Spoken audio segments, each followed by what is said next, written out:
Hello, bachcho. Let's read the question. The question says, then up she went through the chimney, never speaking a word, and out of the top flew a woodpecker, for she was changed to a bird. और उसके बाद वो सीधा chimney से ऊपर चले जाती है बिना कोई वर्ड बोले हुए, और फिर वो ऊपर से निकलती है चिमनी से एक वुडपेकर बन करके उड़ते हुए, और वो बदल जाती है एक बर्ड में फाइनली। क्या की पॉइंट्स हम ध्यान में रखेंगे इस एक्सट्रैक्ट से जुड़े कोई भी क्वेश्चन का आंसर लिखते वक्त? सबसे पहला बात, जो वो कर्स होता है, वो श्राप दिया जाता है उस वुमेन को। आफ्टर द कर्स, उस श्राप के बाद वो जो वुमेन है वो सीधे चिमनी से ऊपर चले जाती है, और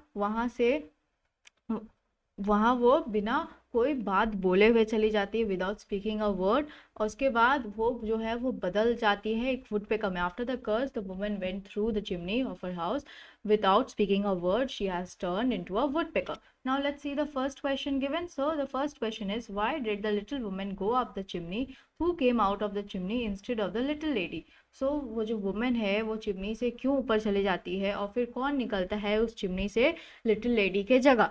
जो सेंट है, इसका आंसर हम कैसे लिखेंगे? हम ये लिख सकते हैं, जो सेंट है उन्होंने श्राप दिया है उस लिटिल वुमेन को, और श्राप देने के बाद वो बिना कुछ बोले वो लिटिल वुमेन सीधा चिमनी से ऊपर चले जाती है, और वो बदल जाती है एक वुडपेकर में, और वो अपनी चिमनी से बाहर निकलती है। Let's frame the answer now. The saint curse the little women. After the curse, without saying anything, the little women went up the chimney. She has turned into a woodpecker and came out of the chimney. Now let's see the next question. Why couldn't the women speak any word? जो वो women है वो कोई भी word क्यों नहीं बोल पाती? जैसे ही सेंट पीटर ने उन्हें श्राप दिया उस वुमेन को, वो बिना कोई मौका पाए हुए, अपने लिए बिना कोई बात बोले, वो उस मोमेंट में उड़ जाती है अपने रूफ पे, बिल्कुल घर के छत तक चले जाती है चिमनी के थ्रू, और वहां से वो उड़ते हुए निकलती है एक बर्ड के फॉर्म में।